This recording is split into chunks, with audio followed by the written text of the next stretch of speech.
El expreso alemán de interciudades es uno de los trenes más rápidos del mundo, reconocido por su confort, lujo y seguridad, hasta que descarrila y se estrella a unos 200 kilómetros por hora. 101 personas mueren en 180 segundos. Este es el peor accidente en un tren de alta velocidad. Actualmente, utilizando tecnología computarizada, se puede establecer qué fue exactamente lo que falló. Los desastres no ocurren porque sí. Hay una cadena de eventos críticos. Descubriremos las decisiones fatales en los últimos segundos catastróficos. La tragedia ferroviaria de Eschede.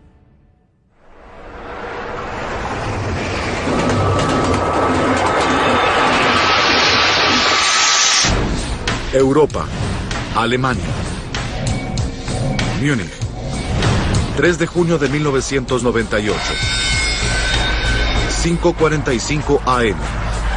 Los pasajeros abordan el expreso interciudades de 800 plazas. Antes de llegar a Hamburgo, el ICE 884 hará 7 paradas en un viaje de 850 kilómetros. Hamburgo es un destino muy popular por sus conexiones con centros de negocios y por sus hoteles de vacaciones junto al mar. 5:47 AM. El ICE 884 parte de Múnich.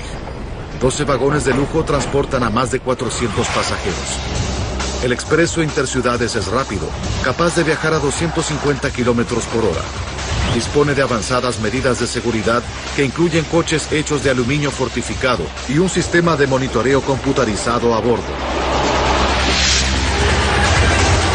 Durante 7 años de servicio no ocurre ningún accidente fatal. Es tan avanzado que incluso Amtrak está considerando comprar el diseño para utilizarlo en las redes ferroviarias norteamericanas. La segunda parada del ICE 884 será en Nuremberg. Jörg Dittmann, su esposa y su hijo de 6 años, André, ocupan sus asientos en el vagón número 1, justo al frente del tren. Se dirigen hacia la costa. Esas serían las primeras vacaciones importantes con mi familia. Y por eso dijimos, muy bien, tomémonos un descanso, sin el auto. Porque en un tren uno puede moverse libremente, lo que representa una gran ventaja cuando se viaja con niños. Edith Schafflein también se encuentra de vacaciones. Ella aborda el vagón número 5 en el medio del tren. Abordé el expreso interciudades de Busberg. Iba camino a un hotel de relajación y planeaba bajarme en Hamburgo. Udo Bauch toma el expreso debido a su andar suave y a sus lujosas comodidades que le permiten trabajar durante el viaje. Él aborda el vagón número 12 en el sector posterior del tren. Subí al ICE en la estación Fulda. Estaba de viaje de negocios. Me dirigí a una conferencia en Hamburgo. Quería prepararme para el día siguiente. Encontré un compartimento, me senté y comencé a trabajar en mi computadora portátil.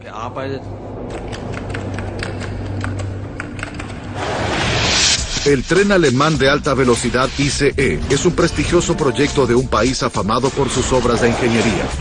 Es puesto en funcionamiento el 2 de junio de 1991 en una celebración fastuosa. Se trata de algo más que de un nuevo tren. Con la caída del muro de Berlín 2 años antes, el avanzado ICE simboliza un futuro brillante para una Alemania unida. Una rutinaria velocidad de 250 kilómetros por hora promete acortar significativamente las horas de viaje. Sin embargo, su velocidad y su seguridad no son los únicos atractivos. También lo es su lujo. Los vagones tienen aire acondicionado. Sus asientos están equipados con audífonos y ofrecen varias opciones musicales. Algunos incluso tienen pantallas de televisión. Si este tren luce como la cabina de clase ejecutiva de un avión, es porque eso fue lo que sus diseñadores deseaban. El ICE instantáneamente hace furor entre los pasajeros. A tan solo 2 años de su lanzamiento, más de 65,000 personas utilizan sus servicios a diario, muchos atraídos por su velocidad, confort y conveniencia. Que tuviera alguna falla era inconcebible. 10:56 AM. A 5 horas de comenzado el viaje, los 400 pasajeros a bordo del ICE 884 se encuentran a tan solo 40 minutos de Hamburgo, su destino final. Hasta el momento todo se desarrolla normalmente. Sin embargo, algo está por cambiar.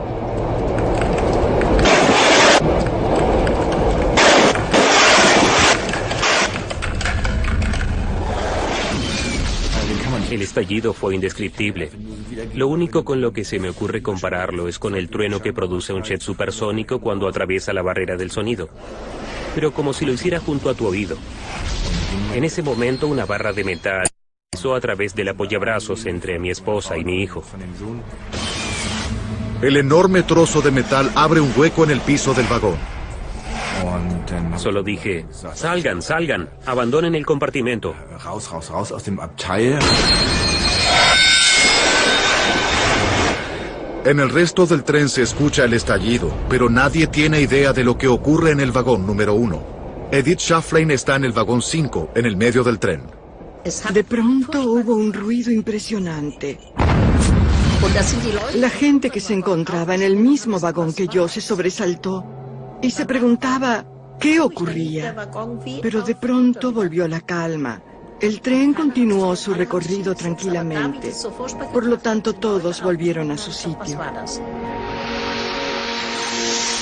En el sector posterior del tren, en el vagón 12, Udo Bauch está absorto en su trabajo. No oí nada, a diferencia de otros pasajeros que informaron haber oído ruidos. Pero es probable que fuera debido a que estaba muy concentrado.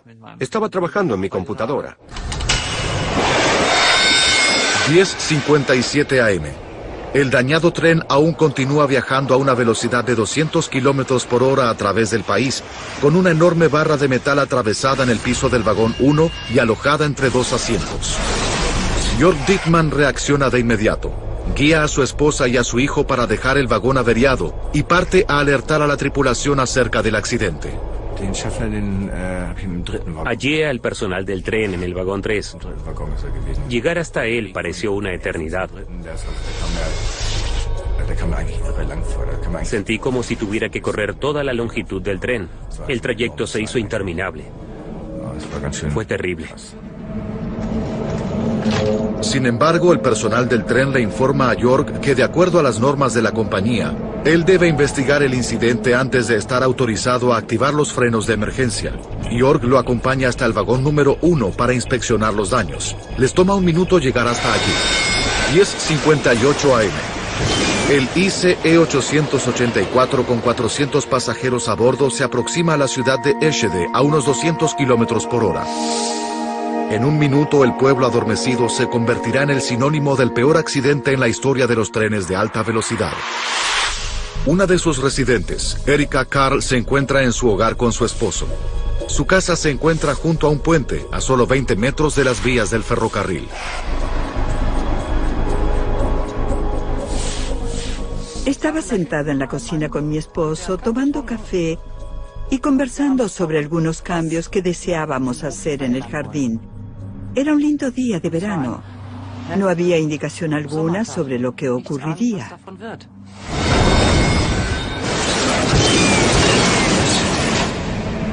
A bordo del expreso, Jörg Dittmann sabe que algo muy grave ocurrió en el tren. Regresé al vagón con el personal del tren. Para entonces todo se balanceaba y ambos debíamos sujetarnos para no caernos. El ICE 884 se aproxima al puente de Eschede a 200 kilómetros por hora. De alguna manera esto va a detenerse, y con suerte no ocurrirá nada terrible. Eso fue lo que pensé. Sin embargo, ocurrió lo peor.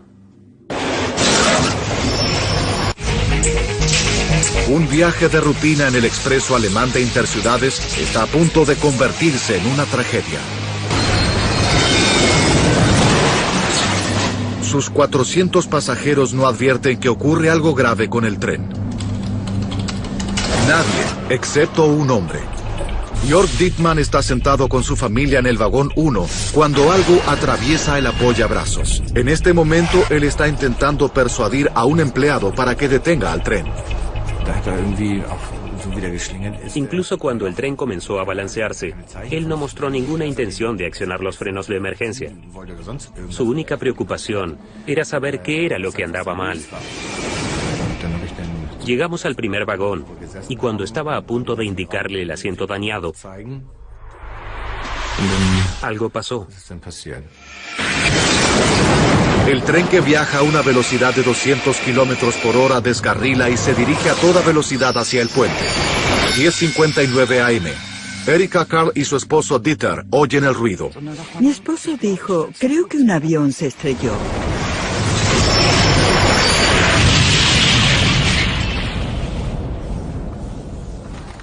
Entonces hubo un silencio mortuorio. Ni siquiera las aves cantaban.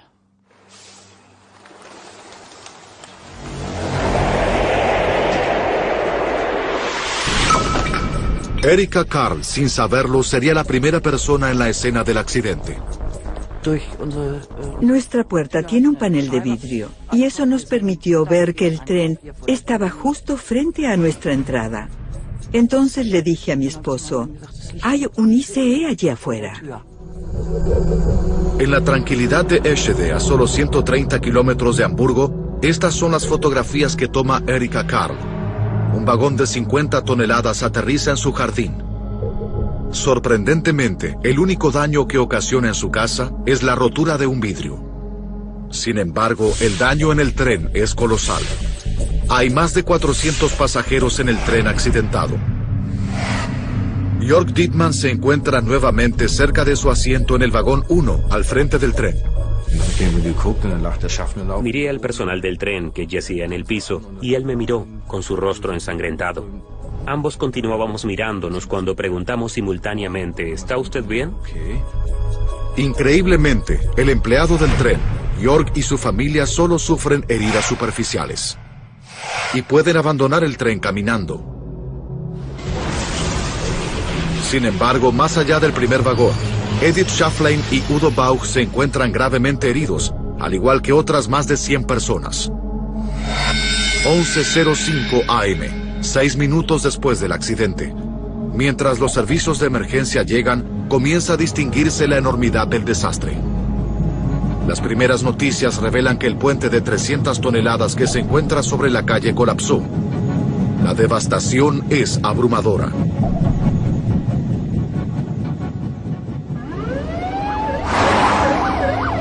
Andreas Effinghausen es uno de los primeros policías en arribar a la escena del accidente. Vi esos vagones compactados unos contra otros, doblados y retorcidos 5 o 6 metros en el aire sobre el terraplén. Y el puente de concreto había desaparecido por completo. Yacía sobre el terreno. Era una escena de total devastación.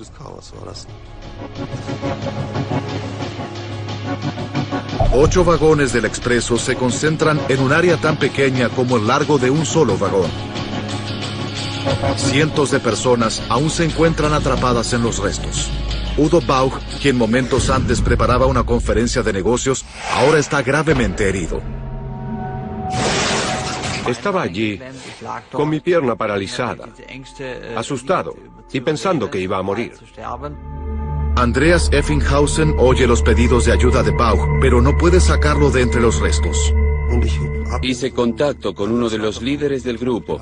Le comenté que había hallado a un hombre gravemente herido en el tren. El equipo de rescate envía equipamiento especializado. Tuvieron que cortar el techo para sacarme de allí. Yo estaba agonizando. Los paramédicos me proporcionaron analgésicos muy fuertes, pero los efectos secundarios de las drogas hicieron que dejara de respirar temporariamente. Entonces, entré en coma. Luego de eso no recuerdo nada más acerca del rescate, ni de cómo terminé en un helicóptero, ni de cómo fui trasladado. No recuerdo absolutamente nada. 11:25 AM. Conteos iniciales estiman que hay un número de 40 muertos y 40 heridos graves. Edith Schafflein está atrapada en el vagón 5 con heridas en sus piernas. Entonces llegó el primer bombero y me preguntó cómo estaba. Le dije que estaba bien. No podía sentir ningún dolor a causa del shock. Luego me ayudó a salir por la ventana del otro lado del vagón. A pesar de sus heridas, Edith Schafflein puede trepar hasta la ventana para escapar y ser trasladada al hospital. Para la 1:45 p.m., el equipo médico daba tratamiento de emergencia en el lugar de los hechos a 87 personas. 27 de ellos, en estado crítico, son trasladados hacia el hospital en helicóptero. El equipo de rescate no tiene idea sobre cuánta gente aún hay atrapada en el tren. Sin embargo, mientras hay una pequeña esperanza de encontrar sobrevivientes, la operación continúa, mañana, tarde y noche. Durante la noche, el equipo de rescate descubre los cuerpos de 2 trabajadores del ferrocarril. Estaban realizando trabajos rutinarios de mantenimiento sobre las vías del tren. El número de muertos asciende a 81. Durante las próximas 48 horas, los servicios de emergencias continúan su búsqueda desesperada, pero no encuentran a nadie con vida. El sábado a las 6:42 a.m., casi 3 días después del accidente, se suspenden las operaciones de rescate. 101 personas muertas y 105 heridos es el resultado del peor accidente en el mundo de un tren de alta velocidad. Lo impensable ocurre, y el orgullo de la tecnología alemana yace en ruinas. El Expreso Interciudades es uno de los trenes más rápidos y lujosos de Europa y es utilizado diariamente por 65.000 pasajeros. En cuestión de segundos, un registro de seguridad intachable se desvanece en un accidente devastador. En la actualidad, al recrear los eventos de ese terrible día y al profundizar la investigación, puede revelarse lo que realmente sucedió. Una simulación realizada en una avanzada computadora permitirá observar el corazón de la zona del desastre. A horas del impacto, las noticias dan una explicación demasiado simple con respecto al accidente. Los primeros informes afirman que el tren colisionó con un automóvil que se encontraba sobre las vías. Un auto atravesó el guardarraíl del puente. Es una posibilidad en 1.000.000. A los investigadores se les informa que 20 minutos antes del accidente, fue visto un automóvil estacionado sobre el puente, sobre las vías. Un testigo británico es aún más concluyente. Un automóvil atravesó la barrera, cayó del puente y aterrizó sobre las vías del ferrocarril. El automóvil se hallaba a un lado de las vías y de la nada apareció el expreso. Es decir, nadie podía creerlo. El tren no tuvo oportunidad de detenerse. Todo derivó en un accidente colosal que pareció durar una eternidad. Durante las operaciones de limpieza, esta teoría parece creíble ante el descubrimiento de un vehículo debajo de los restos del tren. Pero mientras los investigadores examinan con más profundidad el sitio del accidente, los forenses recaban evidencia que contradice las versiones del testigo. Para comenzar, el primer vagón, a pesar de estar descarrilado, no muestra señales de colisión con otro vehículo. Aún más, el coche de máquinas al frente del tren está completamente intacto.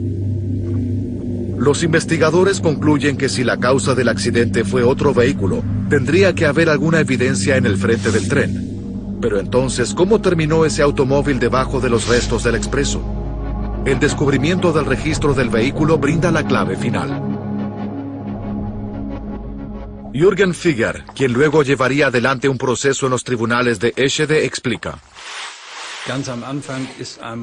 Al comienzo hubo un rumor acerca de que el accidente fue causado por un vehículo que cayó del puente. Sin embargo, pronto se descubrió que el automóvil en cuestión era utilizado por los empleados de la compañía de ferrocarriles, quienes estaban trabajando cerca de las vías en ese momento y que también fueron víctimas del accidente. Los 2 hombres dejaron el vehículo sobre el puente mientras trabajaban debajo de este. En realidad fue el impacto del tren contra el puente lo que causó que el auto cayera y fuera sepultado por los restos del tren. No tuvo nada que ver con el accidente. Un misterio resuelto. Pero si el automóvil no causó el accidente, ¿qué fue? La primera pista no proviene del lugar del impacto, pero a 6 kilómetros de allí sobre las vías se encuentran algo. Esta tarde los investigadores hallaron vías dañadas a unos 6 kilómetros antes del puente. Se hallaron daños en las vías a unos 6 kilómetros. Los investigadores hallan marcas sobre las vías y cerca de ellas.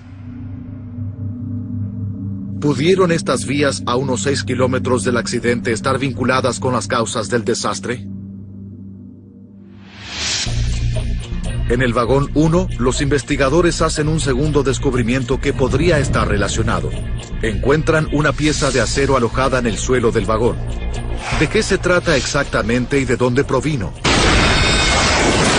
Los investigadores deben desandar los minutos finales que llevaron al accidente.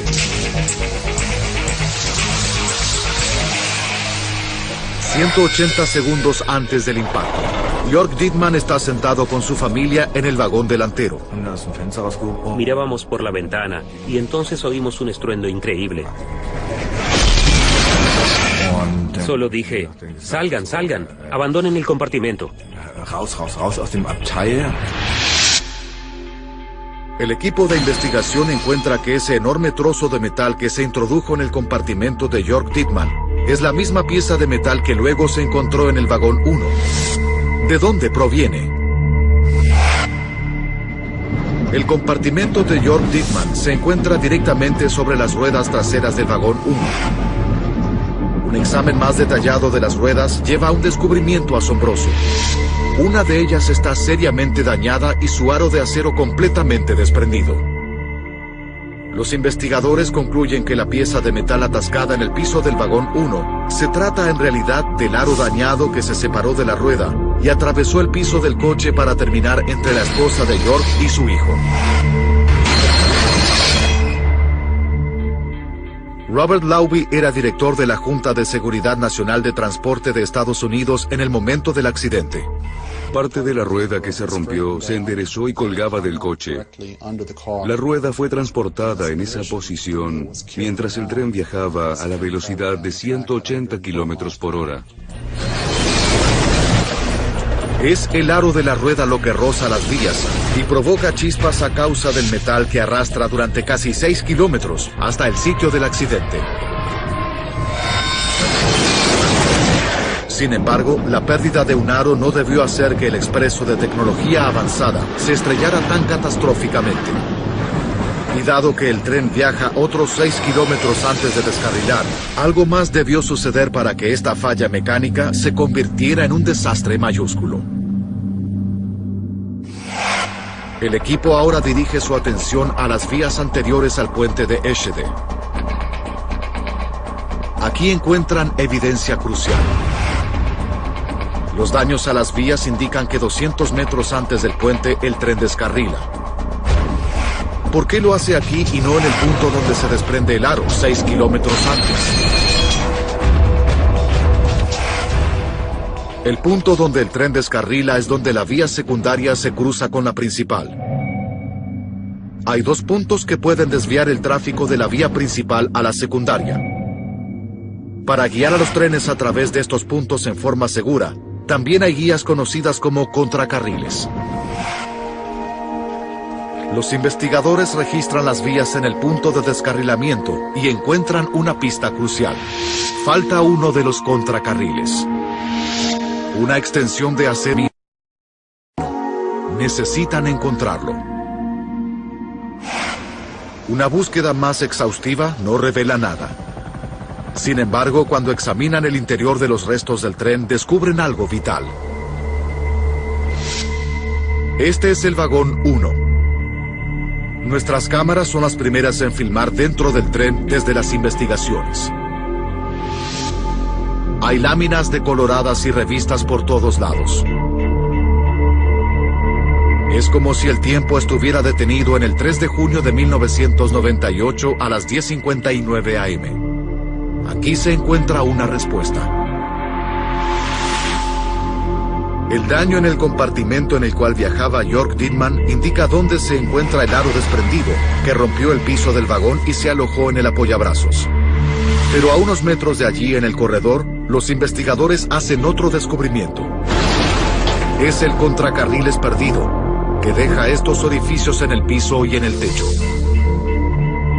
Con este descubrimiento, Ahora pueden unirse las piezas de los últimos momentos del viaje del tren. 3,6 segundos antes del impacto cerca del puente de Eschede, el ICE 884 aún viaja a 200 kilómetros por hora, con el aro dañado de una rueda rozando las vías. Mientras el tren pasa los primeros puntos de unión, el aro se introduce dentro del contracarril y lo levanta, hasta que este atraviesa el piso del vagón 1. Es este impacto lo que hace que dos de las ruedas posteriores del vagón 1 descarrilen. Sin embargo, los investigadores entienden que a pesar de que el expreso descarriló, no es causa suficiente para la gran devastación de Eschede. De hecho, en muchos descarrilamientos el tren se detiene con daños mínimos. Entonces, si el descarrilamiento no es la causa final del desastre, ¿cuál es? El tren alemán de alta velocidad ICE 884 se estrella en el pueblo de Eschede y mata a 101 personas. Es el peor desastre en la historia de los trenes de alta velocidad. Utilizando gráficos de tecnología avanzada y basándose en el informe oficial, se profundiza la investigación que revelará la cadena de eventos. Los investigadores saben que el aro de metal de una de las traseras se rompe y atraviesa el piso del vagón 1 cuando el tren se aproxima al puente. Cuando pasa sobre los puntos de unión donde la vía secundaria cruza la vía principal, el aro dañado de la rueda levanta el contracarril y el tren descarrila.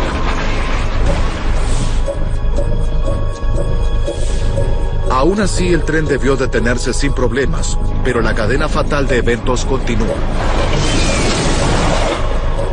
El equipo de investigación regresa al sitio del impacto para conseguir más pistas. Examinan el segundo set de puntos de unión que anteceden al puente y encuentran algo extraordinario. Hay evidencia que sugiere que luego de los puntos de unión, el expreso comienza a andar sobre dos pares de vías diferentes, sobre la principal y sobre la secundaria. ¿Cómo pudo ocurrir eso?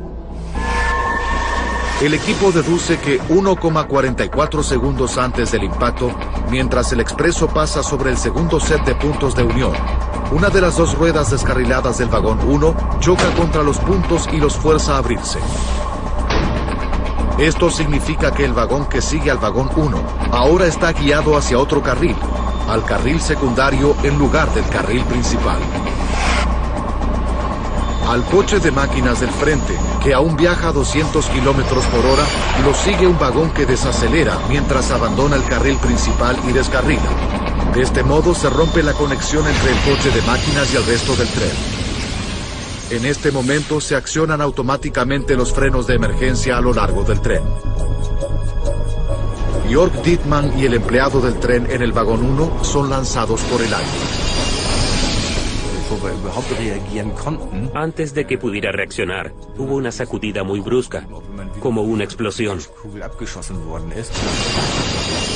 Sentí que todo terminaba. El vagón 1 viaja por la vía principal y el 2 por el carril secundario. Pero esto no causa el impacto final. 1,44 segundos antes del impacto, el expreso descarrila, pero sin daños, y los frenos de emergencia pudieron llevar al tren a detenerse controladamente. Sin embargo, esto no es lo que ocurre, y lo que es peor, lo compacto de los restos indica que este es un accidente particularmente violento. Ahora registran el sitio del accidente en busca de pistas que traigan a la luz cómo el tren de 410 metros de extensión pudo comprimirse en un espacio del largo de un solo vagón. Examinan los restos del puente de Eschede para ver qué rol ocupó en el accidente.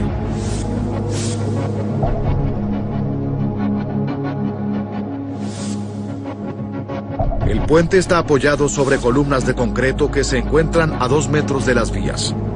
Es esta proximidad a las vías el nuevo foco de atención de la investigación. Ayuda a reconstruir la próxima secuencia de eventos.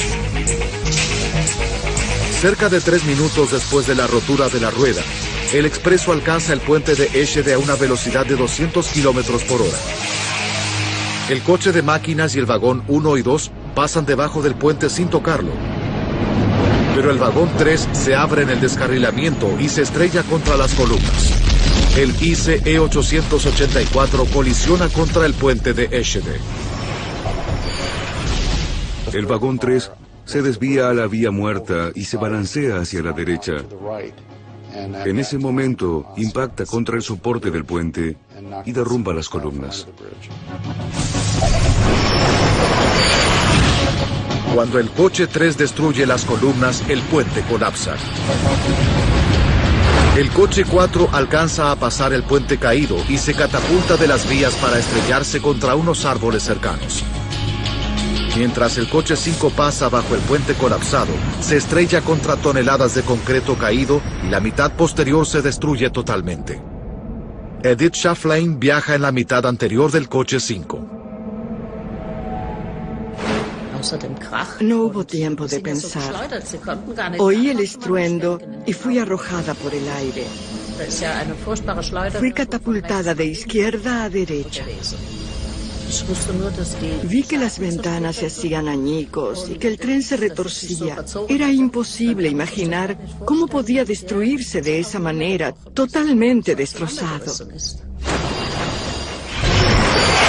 Inmediatamente detrás del vagón 5, el vagón comedor se estrella a una altura de 15 centímetros por encima del puente caído.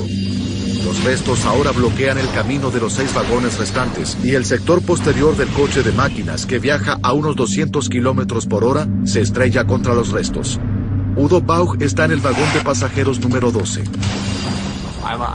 Hubo un gran estruendo, como nunca oí en mi vida. Y luego todo ocurrió muy rápidamente.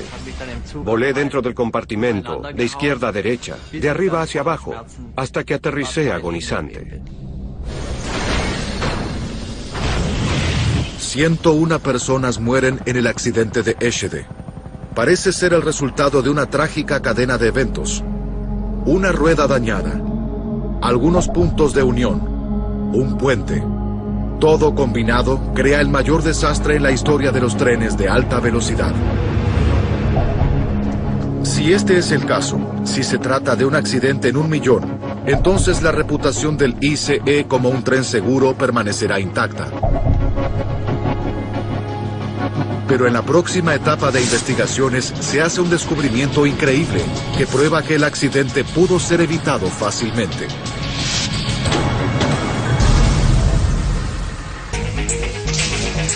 El expreso alemán de alta velocidad ICE se estrella, mata a 101 personas y todo por una rueda defectuosa. Es el peor desastre en la historia de los trenes de alta velocidad. Luego del accidente, el aro de la rueda en cuestión es trasladado al Instituto Fraunhofer en Darmstadt, al sudoeste de Alemania, para que se le realicen estudios forenses.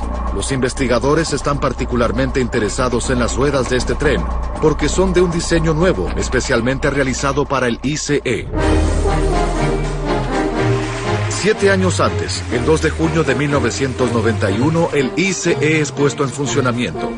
Uno de los objetivos del proyecto es alcanzar un estándar de lujo y brindar calidad a sus pasajeros. El tren tiene ruedas sólidas de acero conocidas como ruedas monobloque. Sin embargo, Deutsche Bahn, la compañía alemana de ferrocarriles que opera el ICE, pronto experimenta problemas con esas ruedas. Poco tiempo después de que el tren entrara en servicio, hallaron un problema técnico con el desgaste de las ruedas.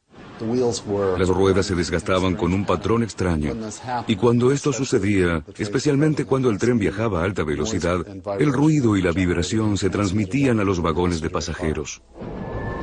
El vagón donde se hacía más evidente era el vagón comedor, donde la vajilla temblaba y los vasos derramaban su contenido.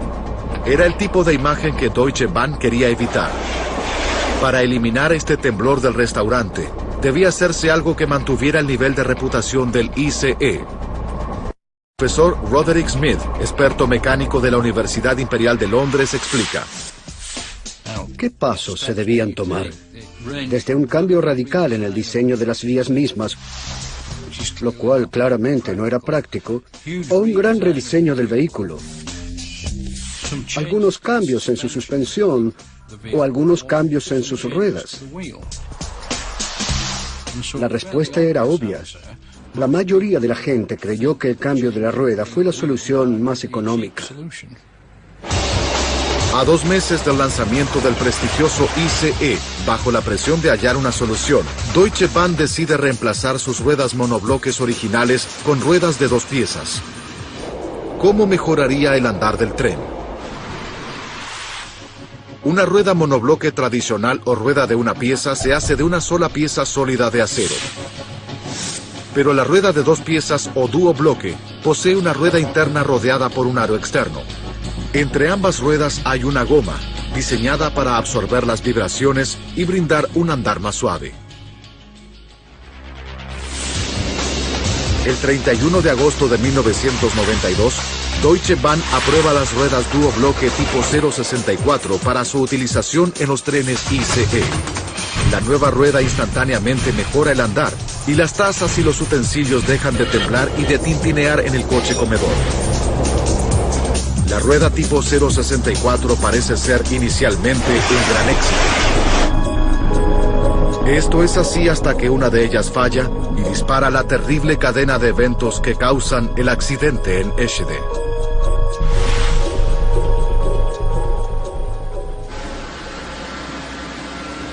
Los científicos del Instituto Fraunhofer están ansiosos por descubrir si hay una falla inherente en este tipo de rueda que pudo causar más accidentes.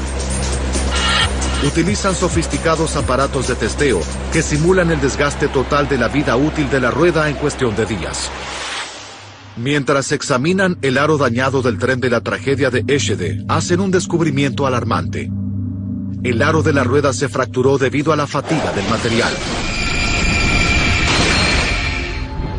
En pocas palabras, la fatiga ocurre cuando el movimiento se repite una y otra vez, causando una rotura por tensión en un punto débil del metal.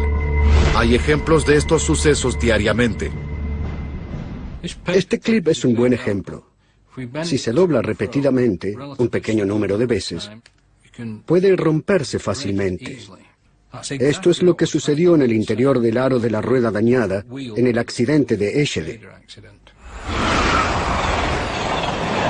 La rueda de un tren se flexiona suavemente cada vez que gira, debido a la tremenda carga que recibe al soportar el tren en movimiento. Estos movimientos son minúsculos, pero la constante flexión del metal puede finalmente, al cabo del uso, causar la destrucción de la rueda debido a la fatiga del metal. En una rueda duobloque, hay una capa de goma entre la rueda y el aro.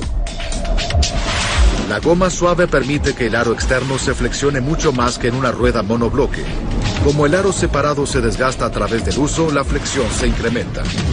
Sin la debida inspección, el aro de la rueda puede volverse tan delgado que un pequeño defecto puede romperlo y fracturarlo, haciendo que el aro externo se separe de la rueda interna, con resultados devastadores.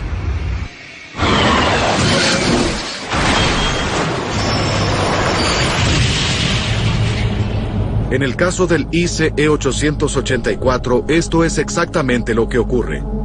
Pero la fatiga del metal de las ruedas de un tren usualmente se desarrollan en un periodo de meses o años. Entonces, ¿por qué no las detectaron los técnicos de Deutsche Bahn durante las inspecciones rutinarias de mantenimiento? Esta es la respuesta brindada por Deutsche Bahn al equipo de investigación. En lugar de confiar en su sofisticado equipamiento de detección de fatiga de metal, los ingenieros de las instalaciones de mantenimiento de Deutsche Bahn llevaron a cabo las tareas de verificación de seguridad sobre las ruedas del expreso, sin más avances que una linterna. Como técnica de inspección para cualquier clase de rueda, el uso de linternas solo permite detectar las quebraduras más grandes y peligrosas, pero no una pequeña fractura por fatiga del material en el comienzo de su vida útil. Por lo tanto, en términos de detección de potenciales roturas en el interior del aro de la rueda duobloque, esta es una técnica totalmente inútil. Los ingenieros de Deutsche Bahn de Múnich también llevaron a cabo algunas pruebas con sus máquinas de testeo de alta tecnología, pero la información fue considerada poco confiable, a pesar de que el equipo arrojaba mensajes de error constantemente. Aún así, en la semana del accidente, la rueda que causaría el desastre fue marcada 3 veces como defectuosa, en 3 verificaciones diferentes.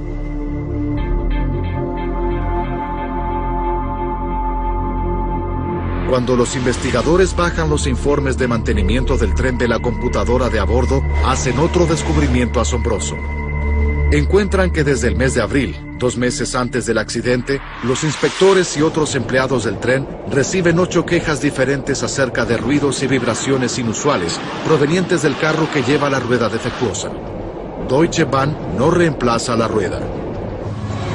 Las ruedas de este tipo se usaron durante 40 años, pero las ruedas duobloque de Deutsche Bahn son de un nuevo diseño y nunca fueron utilizadas en trenes de alta velocidad anteriormente. De hecho, las ruedas duobloque suelen hallarse tradicionalmente en uno de los transportes sobre rieles más lentos, el tranvía. En julio de 1997, casi un año antes del accidente de tren en Eschede, la compañía que opera la red de tranvías en la ciudad alemana de Hannover descubre peligrosos casos de fatiga del metal en sus ruedas duobloque, a pesar de que sus coches viajan a una velocidad de solo 24 kilómetros por hora. Deciden cambiar sus ruedas duobloque más frecuentemente, mucho antes de que la fatiga de material pueda desarrollarse. La compañía de tranvías se pone en contacto con otros operadores de transporte sobre rieles con ruedas duobloque para informarles acerca del problema de la fatiga del metal y de su simple solución. En el otoño de 1997, solo meses antes del accidente de Eschede, notifican sobre esto a Deutsche Bahn. Según la compañía de tranvías, Deutsche Bahn afirmó no haber experimentado este tipo de problemas. Los investigadores comienzan a cuestionar los procedimientos de inspección de Deutsche Bahn sobre las ruedas de duobloque tipo 064. El 8 de agosto de 2002 comienza el juicio contra 3 ingenieros acusados de homicidio por negligencia. El resultado del juicio sorprende a todos y asombra al público alemán en general. La investigación sobre las causas del accidente de Eschede revela que trágicamente 101 personas mueren debido a que las inspecciones sobre la rueda que provocó el accidente fueron inadecuadas. 3 individuos, 2 ingenieros de Deutsche Bahn y un empleado del productor de ruedas BBB, son acusados de homicidio por negligencia y de daños físicos a las personas. La defensa de los ingenieros afirma que ellos siguieron las técnicas estándar de la época y que la fractura de la rueda no podía predecirse. Deutsche Bahn no se encuentra en el banquillo, ya que en Alemania solo las personas pueden ser llevadas a juicio, no las compañías. Luego de 8 meses, el juicio termina en controversia. Es gab keinen Schuldspruch, die sind angeklagt worden. Es ist auch Nadie fue hallado culpable. Hubo acusados, juicio, pero ningún veredicto de culpabilidad. Las leyes alemanas, cuando no hay un culpable sustancial, pueden concluir un juicio sin culpables y con fianzas o multas aplicadas a modo de compromiso. Eso es lo que ocurre en el caso del juicio por el accidente de tren en Eschede. Los querellantes y la defensa aceptan llegar a un acuerdo. Ninguno es hallado culpable de homicidio por negligencia, pero el tribunal aplica una multa de 10.000 euros a los ingenieros. Las familias de las víctimas y los sobrevivientes del accidente están furiosos. La decisión del tribunal hace que exijan mucho más por su compensación. Para mí fue una gran desilusión el hecho de que las leyes alemanas se encontraran en tal estado. En otros países, curiosamente, estas cosas funcionan sin inconvenientes y poseen excelentes, mucho mejores esquemas de cuidado de las víctimas. Solo en nuestro país, extrañamente, esto no es posible. Parece increíble. Poco después del accidente, Deutsche Bahn comenzó a realizar pagos de motu propio a las familias que perdieron a sus seres queridos en el accidente. El monto fue de 30.000 marcos alemanes por cada persona fallecida. Este ofrecimiento fue tomado con indignación por muchas personas. 30.000 marcos por cada persona muerta. Parece una broma. Deutsche Bahn posteriormente llegó a un arreglo financiero con muchas de las víctimas, pero para Edith el dinero tiene un efecto muy limitado sobre su calidad de vida. Todos los tendones de mis piernas se quebraron totalmente y aún tengo problemas con eso. Todavía hoy debo hacer muchos esfuerzos cada día. Inmediatamente después del accidente, Udo Bauch pasa 17 días en estado de coma. Actualmente está discapacitado y no puede trabajar. se reúne con el policía que le salvó la vida, Andreas Effinghausen, quien le pidió que fuera el padrino de su hija Marie, nacida 3 años después del accidente. Agradecido por estar con vida, Udo construye un altar conmemorativo.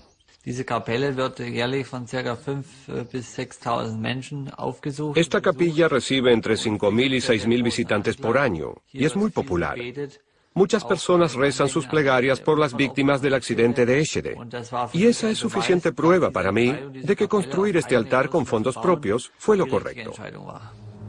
Un año después de la construcción del altar de Udo Baug, se crea un monumento oficial, financiado en parte por Deutsche Bahn. Se encuentra en el sitio del accidente, junto al nuevo puente de Eschede.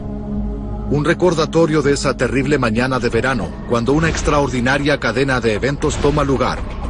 Una rueda mal mantenida se rompe y atraviesa el piso del tren.